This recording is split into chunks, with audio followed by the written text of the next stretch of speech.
Patrick Otieku Boadu with us. Our Love 360 series this month is proudly brought to you by King Rains GH, HR Certification Center, and Naglin Mobility Enhancement Center. Stay with us. Kente is more than just a fabric. It is a symbol of pride, tradition, and cultural identity. Let me share with you where to find the finest handcrafted Kente fabric. Kente Rains GH. Whether it's a special occasion or a desire to make a bold statement, Kente Rains offers you a way to express your individuality. We have special offers for bride and groom, where we do scheduled consultations to help choose colors and patterns that suits their skin tone and personality. Take advantage of our pre-order service, where you are given the opportunity to customize Kente in your preferred colors and patterns. Visit Kente Rings GH to experience the beauty and strength of Ghana's Kente in all its glory. Location: Adenta, Rowi Junction, close to Papa's Pizza. Call 0244 121 745. Instagram at Kente Rings GH. Kente Rings GH, creating everlasting memories with colors and patterns. Are you an HR practitioner or a graduate in any field who wishes to become an HR practitioner? Professional certification is a demonstration of your competence, commitment to excellence, and higher professional standards. Getting certified as a professional in human resources gives you recognition as a competent professional with key expertise to respond to all key technical issues regarding people management for organizational growth. Take the next big step in your career and the Global Professional HR certification in 6 months. Weekend tuition only, physical and online options available. Contact the approved provider of the Global Professional HR certifications in Ghana, the HR Certification Center, to sign up. Call or WhatsApp for details 0244 122 855, 0244 122 855. Visit phrglobal.com for more information.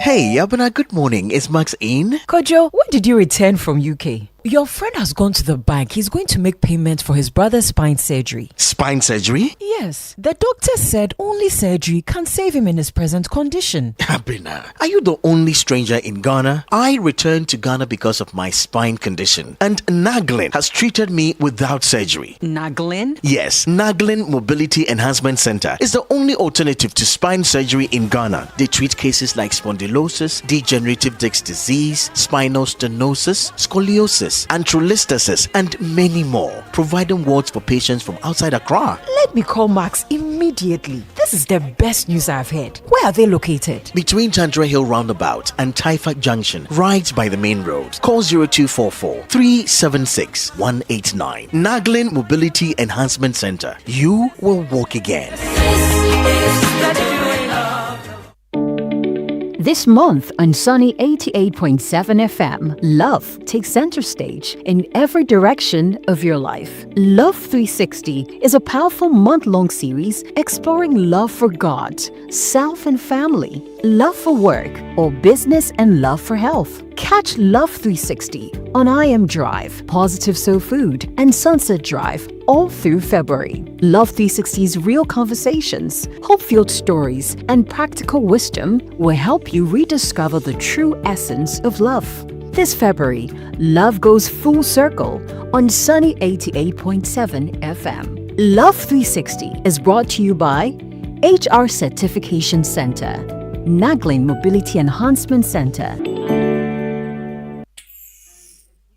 And following our conversation this morning on the I Am Drive, we've been talking about that one act of compassion that was shown you by your boss, the leader in your office, a supervisor, and it has stayed with you till today. And it was incredible hearing the submissions that came through. We've been joined by our guest for our Love 360 episode today, Patrick Otieku Boadu, and we just want to play one of the voice notes that have come through today just to share with them, and then we can start the conversation. All right. So, Ajma, yes. This is what we are airing. Yes, from Sylvia. Okay. So, Ajma and Jennifer, good morning. And the issue about a compassionate boss, I once worked with a bank where when I was pregnant with my last child, and the pregnancy was really, um, you know, difficult to manage. And I had my MD then, Daniel Isiedu, and my DMD, Mr. Deborah, who would always show compassion when I needed it. Now, let me put it into context. I do sales and we are target driven. So during the pregnancy, my targets, I wasn't meeting my targets. I had issues here and there. And look, in a seemingly difficult environment, they looked at what I had done in the past and they showed me compassion. Like, I can never forget. And I always mention these two people's name when I talk about bosses that have been very compassionate. These two men showed me compassion when I needed it the most. Like, and they are two people I'll never forget in my journey as I continue to go on in banking. Okay, so these are my two heroes, Mr. Daniel Esiedu, my MD then, and my DMD, Mr. Abwaji Deborah or Dr. Abwaji Deborah. Thank you so much, and I thank God for their lives. All right. So that was Sylvia talking about these amazing bosses. And earlier, Idra, I think, you said something that is true, that for some of these people, they did it because that's just what they would do. Yeah. So it's not like they thought they probably went out of their way too much. Well, this morning we have Patrick Otieku Boadu with us. He's a certified life coach. In fact, he has a new book that he's released, Leadership Maturity. Leadership maturity. And maybe when we're wrapping up the conversation, we'll let him touch a little bit on that. Ajimai, this one is man to man, so let me let you start. Yeah. You see. But let me mention though that we are live on Facebook. We're also on YouTube. You can watch us on the app. You can listen to us on TuneIn. All right, and let's get into this conversation. I mean, whether you find yourself as a leader in your home, in your office, in your ministry, at church, this conversation is for you. So stay with us. Right here, Sunny 88.7. Big thanks to all of you for joining. Patrick, let me ask personally. I mean, before we go into this, technically, do you remember the last time someone maybe showed you some act of kindness and maybe how it made you feel the last time? Do I even remember? But it's actually, I think every day people show me one compassion.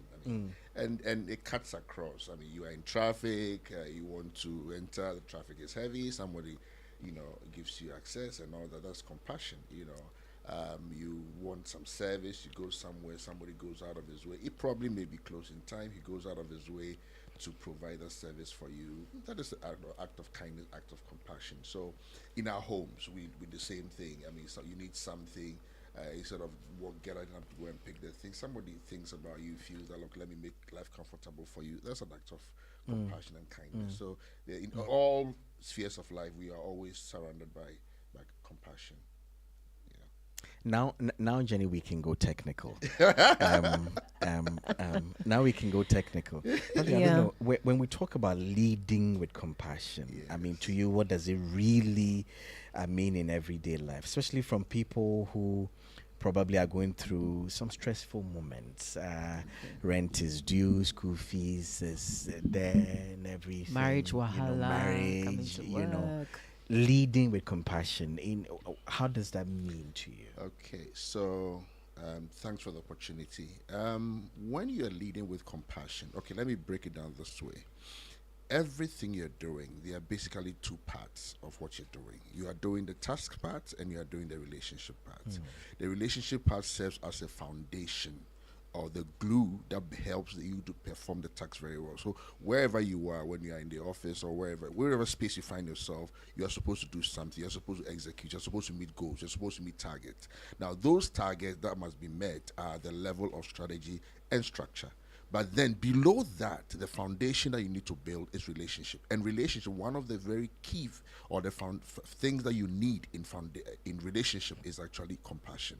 Now, when we say compassion, It is simple. Let me make it simple for you. It's about safety, making people feel safe, creating what we call psychological safety environment for people. So when you make people to feel safe, that is a compassion. The voice note that we just listened to is all about their bosses making this lady feel safe. Making this lady feel safe, and therefore you want to think about how the person is feeling. You want to be empathetic. You want to know what is going on. You want to know how you can help the person to make life easy for the person. So basically, that is what we are looking at. But I think, Jenny, we hear a lot. People say, oh, compassion makes you look weak. It makes you weak as a leader. I don't know, how do we balance being disciplined, being astute at what you do, and also being compassionate as well? A message here says the volume is a bit low, so I think we have to make some adjustments so our listeners can hear us much, much better. Up also, over there as well. Let's see if that helps as well. But then, at home, at work, sometimes, and I noticed that at home, you find children gravitating to the parents they feel disciplines less. Yeah. How do you balance this? Well, the fact that you are being compassionate, the fact that you are being kind, the fact that you are building good relationship doesn't mean you also don't have to enforce rules. You don't have to allow people to comply with the laid down standards. I think that when we talk of matured leading or mature leadership, is about you knowing how to be compassionate and still knowing how to execute. And if people are not executing, there is a need for discipline. There is a need for enforcement. So we don't have to say that because one is there, the other one should not be there. We need both. You need to build good relationship with people. What you're actually doing when you're building relationship is that you are creating a very safe environment for everybody, for people to be able to learn, for people to be able to walk to you and come and tell you, boss, or my manager, this is what is going on, this is what is going on. But if you don't create that environment, what is going to happen is that people are not going to talk, people are not going to share, people are going to hide mistakes and things like that. But when we create that environment, then people are confident. Your own children will be confident to come to you and say, Daddy, this is what is going on, I need this, I need that. I mean, if you have a children and they are not able to come to you when they need something, they will go and get it outside, and that may make them create an unsafe environment for them. So it's all about ensuring that you are creating the right environment for people, and also letting them understand that for us to exist and for us to be able to be successful, we need to be able to execute our goals, our dreams, meeting our targets, and all that. It goes together. We can't just have one and not have the other. So Patrick, I want to ask, some people say that being compassionate makes you look weak. Some people say, others will take advantage of you. But you've also talked about how it is essential that in being compassionate, you're also able to, enforce certain regulation or certain rules that may be in, whether it's an organization or something. How can one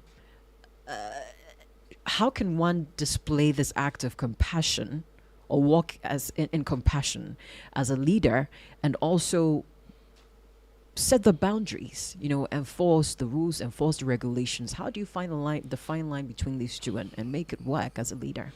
Okay, let me simplify this.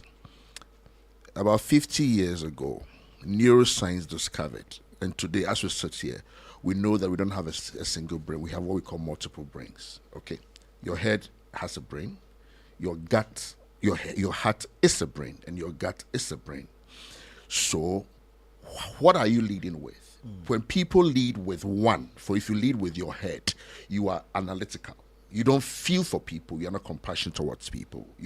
Everything is analytic. Everything is target. Everything are goals. If you lead with your gut, you have brute force. You just want people to do things without thinking about the consequences, without thinking about anything.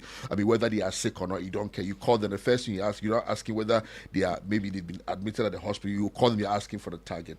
That is inhuman. But then there's another part, that is your heart. When you're leading with your heart, what does the heart do? What is the prime function of the heart? It's about values. It's about what is important to us. Is in the home, in the office, wherever. What is it that is important to us? It's about people. It's not about machines. It's not about the target. It's people first. When we put the people first, then you cannot come in. When your heart leads, then you cannot come in with analysis. Then you cannot come in with enforcement and all those things. But most of the time, we lead with the other things without the heart. And so, for us to be able to have that balance, for us to be able to know as a matured leader, for us to be able to exhibit and execute and also make people comfortable around us, not people walking on eggshells, well, not people feeling that, hey, I'm going to talk to my boss, hey, has his thing come? I'm looking for, or my boss, is he in a good mood? No. You should be able to create an environment where people are comfortable. Even when things are not going well for you, people should be comfortable coming to you and say, boss, this and this and that. But at the end of the day, many of us are not leading with our heart. Actually, the reason we have a lot of problems in this world is because a lot of people are leading with their heads. Now, if you want to check this one, check people during the COVID. Leaders who were heart-led, they were leading with their heart. They had less death in their countries. The people who were leading with their gut and with their head, they had more people die in their country because some people would not listen even to science.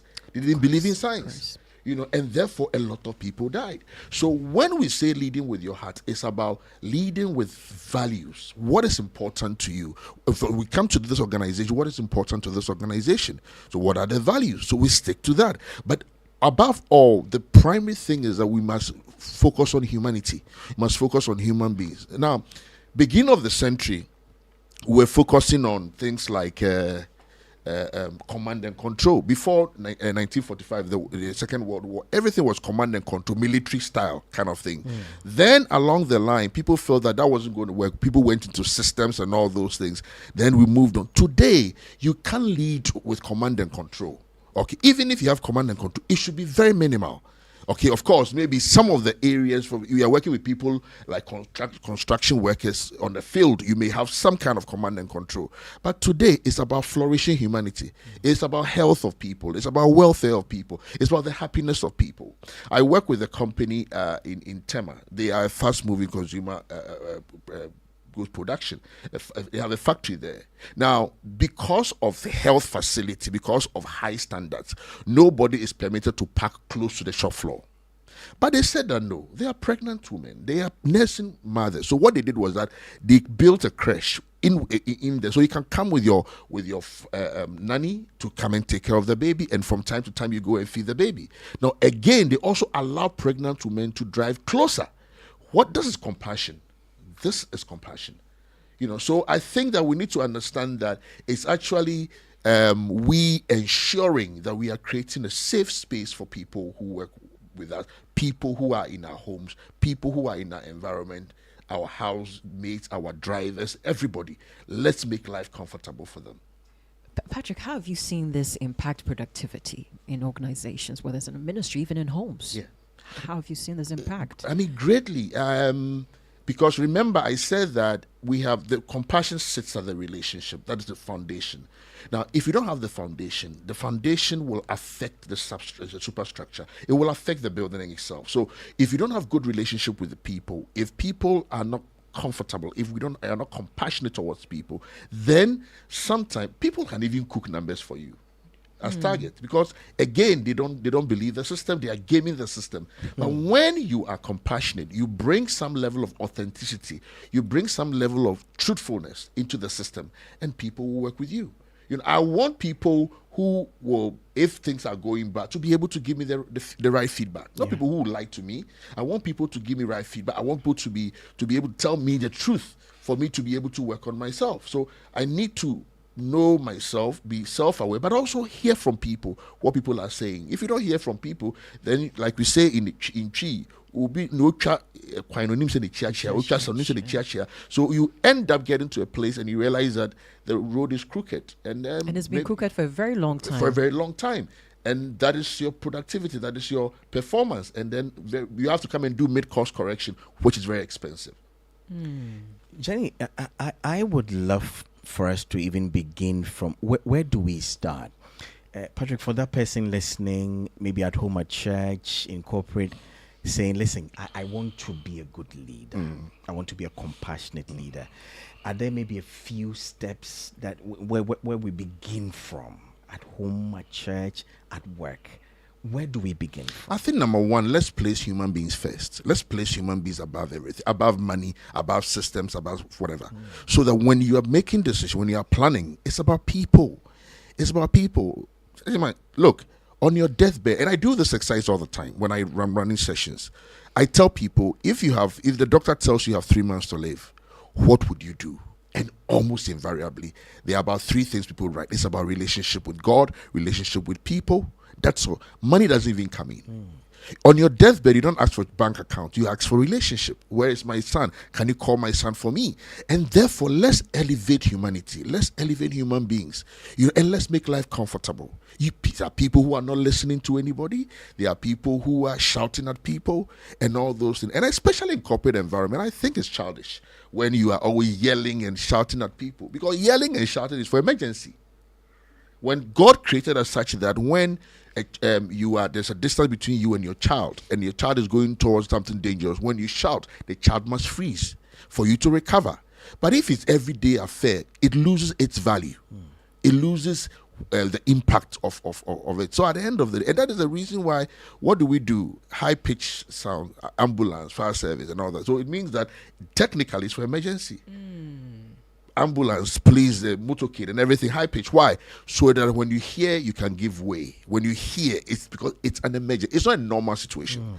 Okay? So when you're yelling and insult and all becomes normalized, that is absurd. And that is immaturity. So number 1, place human beings first. What would you put at number 2?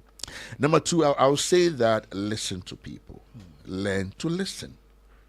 Learn to listen. You are not an island and you don't know it all. And that is where ego comes. You don't know it all. There are things you know and there are things you don't know. There are many subject areas. There are many fields. You may be good at something, and you don't claim. There are topics people give me. I said I wouldn't do it. Why? Because it's not my area. Or sometime I haven't even explored it that much. So I said no, I won't do it. But the one that is in my area, yes, I'll do my best to execute. So at the end of the day, we need to ensure that, yes, people first, but also let's ensure that we listen to people. So Patrick, for any leader who's listening right now is saying, I think my ego, I've let it go way above. How can that person start handling, leading, and putting the ego in the For background? instance, Jenny, the reputation, you've created it already. In the office, everybody knows that this is how you are. How do you sort of, there's a friend of mine who said at the bank she works, the one of their managers who would always do a Tuesday meeting makes them stand. Wow. Throughout the whole conversation. And to him, it's a way to keep them alert or something. But then he said, we felt disrespected that we come for a Tuesday meeting. We sit and we talk. But then, and she said, and he claims he's a pastor. Yeah. Pastors are brilliant. Pastor can make you stand there. And so you see, for some, the reputation, it's created. Yeah. How do you begin when you want to? Look, I think that another thing people don't do is that count the costs of not being compassionate, count the cost of bad relationship, count the cost of immaturity. And you come to realize sometimes we don't even evaluate the cost of our being reactive, and we are always, what is the cost? Because that shouting, that yelling, that whatever, you are losing people, you are losing trust. 10 years down the line, you have resigned, the person has resigned. If you see the person at the mall, how would you relate to that person? That is expensive. That is cost. You meet at the party and the person cannot look at your face because of what you did to the person. That is expensive. That is cost. But we don't look at these things. We are short term in our mind, but if you look at it long term, and there are people who retire or resign and they go back to and nobody cares about it. Security man doesn't care about them. Yeah. You were there because you had transient power. And then very soon that power will leave you. And when it leaves you, I've seen politicians where they'll tell you they promise you many things, and then when you call them, they don't. I know they are busy, but sometimes humanity, they are losing the fact that we are human, and that power you have is transient, and then eventually, there are 3 things that we need to consider every set. One, you need to look at control or power. That is what a lot of the time, leadership, they go for. 1, control or power. 2, they go for relationship. And 3, they go for resources. These are the things that give people power. And those 3 things can be taken away from you. And what will remain is the relationship you have with people. Power can be taken away from you. relationship can be taken away from you. Sometimes people are close to power, and that makes them powerful. That role can be taken away from you. And the resources. Some people control resources, so they are very powerful. That resource can be taken away from you. And that is why I like that somebody said something. He said that I think I was on BBC that I listened to.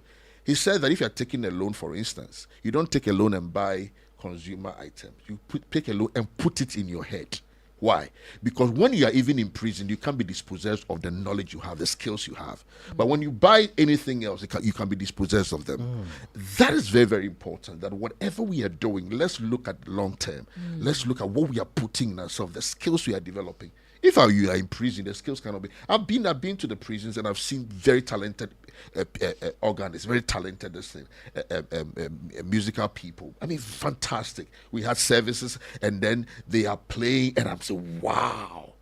So the skills is there. It's not going anywhere. So if there's anything we have to do, let's think long term. We are building relationship with people long term. We are building our whole families at home. Let's think long term. Sometimes that short term thinking, that short term mentality, we need money eventually now. Let's destroys do what the we have relationship. to do too. I've had situations where I work with some very top people and then a problem happened. I was working on a book for someone, and then there's a problem with it. In fact, it wasn't my fault. The file the person sent to me, and in a rush, he said we should send it, and we did. When it came, there was a problem with it.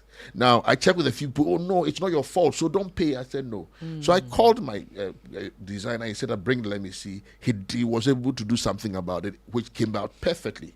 So I said that was going to be my cost. I maintained the relationship. Subsequently, I've had many, many other contracts with this particular person. Now, if I wasn't long-term in my thinking, then I would have said, I would have gone to fight with the person, destroy the relationship, and that would be the end. A lot of the time, we don't have that foresight. We don't look long-term. And that is very expensive at the end of the day. So Patrick, I've been seriously writing notes, so I know we're on number 2. Do you want to add a third to the list? So place human beings first. Number 2, listen to people. Is there a third, or you'd like to wrap Jenny, up with these the third, two? you may have to look at the second. Say, learn to listen. Learn to listen. So listen to, that's the second. Yeah, I'm saying learn I should to rewrite listen. that Yes, point. learn to listen. Because sometimes it pays to, when somebody you see that the thing the person is saying is total nonsense, but then as a leader, you listen. Learn to listen to people. Now, Jenny, now I'm eager. I mean, before maybe a third point, now I'm eager to read Patrick's book. Oh, you should be. You now should I'm be. eager to read You the should book. be. Yeah. Now I'm eager to read the book. So Patrick, am I going to write a third point, or You want me to give you a third yeah, point? you said and then Otherwise, please, let's talk about the book. I think the next one Let is me do a third. to really go out there to exhibit, to act on Okay. it. So maybe that would be a little bit technical. I would have said that if we had the opportunity, we maybe teach you how to do some breathing techniques that will help you calm yourself down most of the time, because sometimes people don't even know they are agitated, they are reactive and all that, but how to be able to create a distance between the triggers and your reaction, or not reaction, but actually responses. But because then when you create a distance, it's no more reaction, but it's actually a response. You do it purposefully, you do it deliberately, you do it with intention. And when we say you do something purposefully, again, it's about thinking about human beings. Purpose is not about what you do, it's about what people feel when you do what you do. So when you sit on the console, when you do, it's not about what you do, but how people who are listening to you, they feel when they feel good, when you make them feel positive, when you make them feel, that is your purpose. It's not the actions you are taking over here, but the impact on people. We're live on Facebook. You can also join us on YouTube. If you have a question for Patrick, maybe you're in that position right now. You have a comment also, you can send to 0540 130684 0540 130684. Ajima, I think I'm also eager to find out more about the book. Yes. Yeah, let's get into that. The book is called Leadership Maturity. Yeah. Patrick, why should everybody probably lay hands on this book? Ajima, a lot of people are sneaking into leadership and they are not prepared. So they get there and then they're messing up. And then it cuts across in the home, as pastors, as leader, whatever, everywhere. Now there are 2 types of development. If you look at it, there's what we call the precocial. Precocial is like a lizard. They are born already matured. They are born, they can hunt, they can survive, they can find food, they can do whatever. That is like lizards. That is precocial. And they're also what we call altricial. Altricials is like birds or human beings who must depend on their caregivers for a long time. Leadership development, it's not precocial. But people are they start working maybe in a particular year. After 2 years, they are promoted. After 2 years, they are promoted. After 2 years, all of a sudden, they find themselves in leadership position. But we haven't deliberately, consciously, and let me add this one, audaciously prepared people to handle those roles. So they go there. Yes, they are pastors. They go there. They are branch managers. They go there and they are throwing tantrums. That is childish. It's not maturity. And even the compassion we are talking about, it's actually that space of relationship that we build.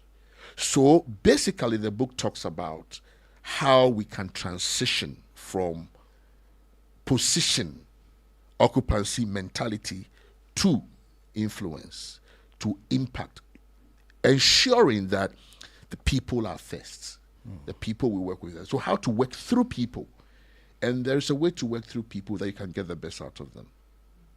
So I figure, Patrick, you would say that we each have a personal responsibility to enhance our leadership skills. Would you say that an organization also has a responsibility to help develop?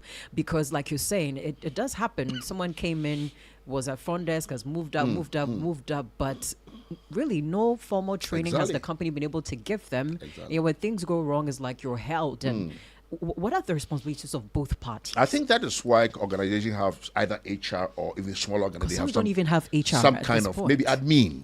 It could be just one person who is handling that. But the person must be able to put structures in place to see that and observe the people, how they're, and then also from time to time, maybe yearly, some organizations do some kind of assessment and to be able to determine the needs, the training needs of the people. Now, that must be based on objectivity, or where are we going? Where are we going as an organization? Where is the individual? What do we want to place the individual? Last year, I worked with a company, and they have what we call talent pool. And I work with their talent, their team. They were about 25. I work with these people who have been trained to lead various roles, and we did this for 1 year. Preparing them, teaching them many things, and in that case, these people are prepared. By the time they get there, they are prepared. They are not able to, they are going there with the right tools to be able to handle, So at the end of the day, let's ensure that the various people who are responsible in the various organizations are taking up the challenge and ensuring that the people are developed and are properly trained. Jenny, usually I find two types of people in the organization. You find the people who unconsciously will lead, they don't even know. And then you find people who they want to lead. Yeah. For that person who wants to lead, knows that I want to be here.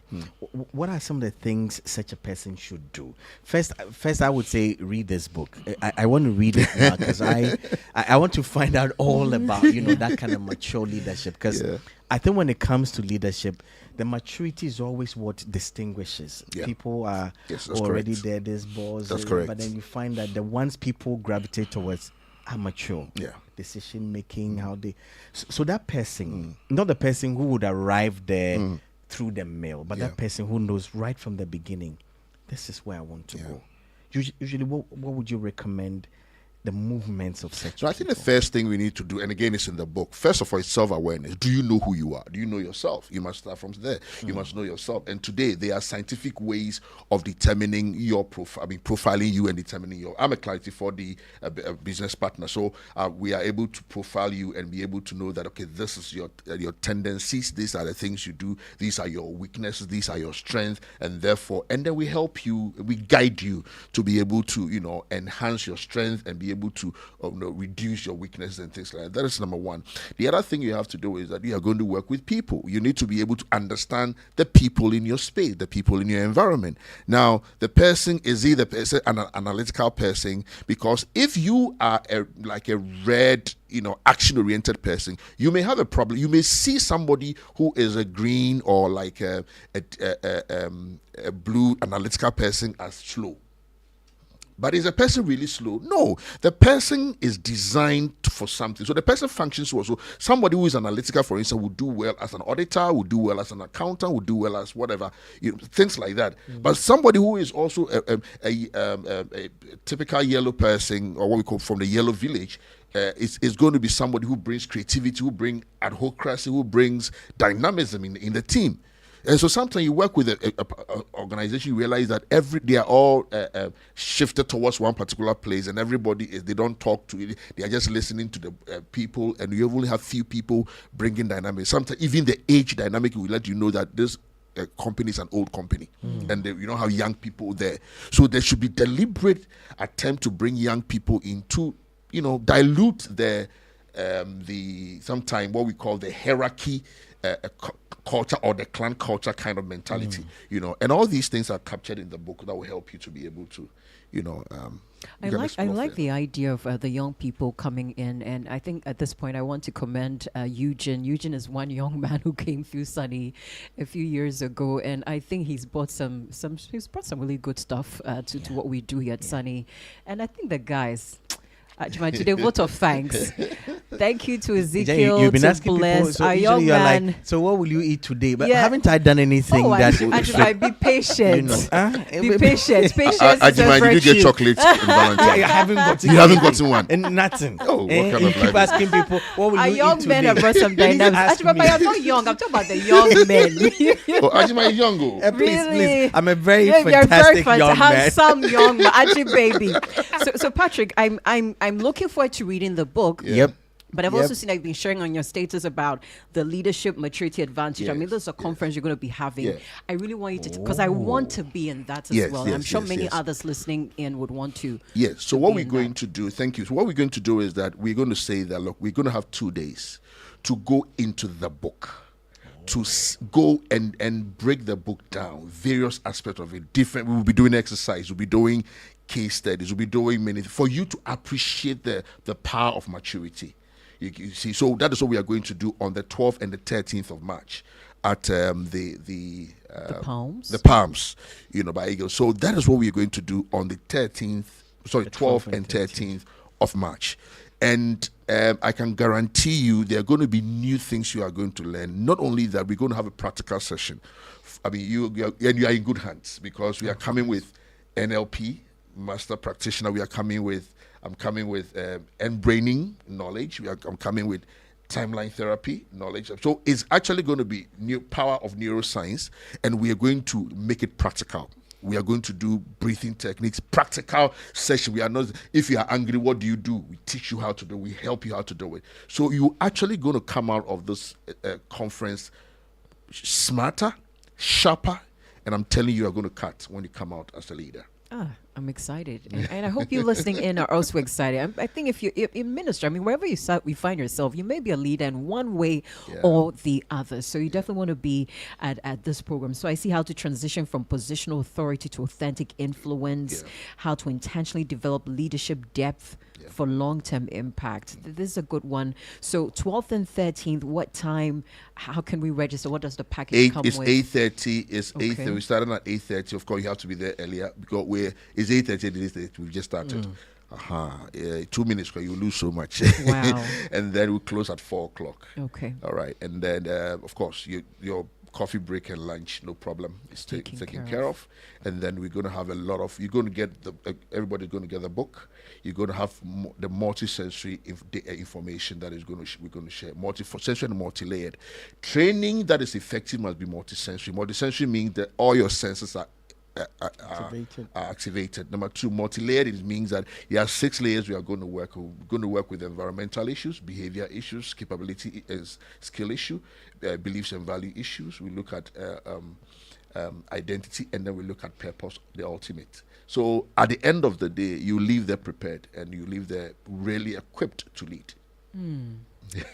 Ajimai, I'm thinking there's such a great spot Then for you asked corporate how people to out there register. How to register? Please Yes, call yes, yes. 02065 00 Oh, Again, also, be compassionate with the number. Please, because 020. We shall be compassionate. Zero, Cannot be okay, so compassionate. you can call 02065 00 and they will take care of you. It's only 3999 for the 2 days. Okay. 3999. Yes, for the 2 days. I think maybe when we set you up on social media. Yes. we should be You can able- see so Patrick that should be- Otieku Boadu, you find me there. That should be easy as well. Ajimai, I love what I see on the fly. It says, because organizations don't fail from lack of strategy, Good. they fail from lack of leadership maturity. That's a big one. Patrick, thank you so much for coming through. Thank Ajimai, do you, you notice Jennifer. it's in our colors? I mean, Spearhead is this color yellow. So it's I our color is this almost color. wore- I You almost wore the yellow as So as soon well. as I saw Patrick in the morning, I'm like, Yeah, this would have been yeah, good. this I would mean, have been the good. two of us I sitting did here in not our yellow. almost wear yellow. It did not cross my mind to wear a Thank yellow you, Jennifer. today. I'm grateful. Thank you Thank so you, much. Patrick. Thank you. This has been Love 360, proudly brought to you by HR Certification Center, also Naglin Mobility Enhancement Center, and Kente Rings GH. We're going to start. Do you Jen, have? you know the song we should wrap up with? Tell me about it. Tell me the song. Yeah. I get it.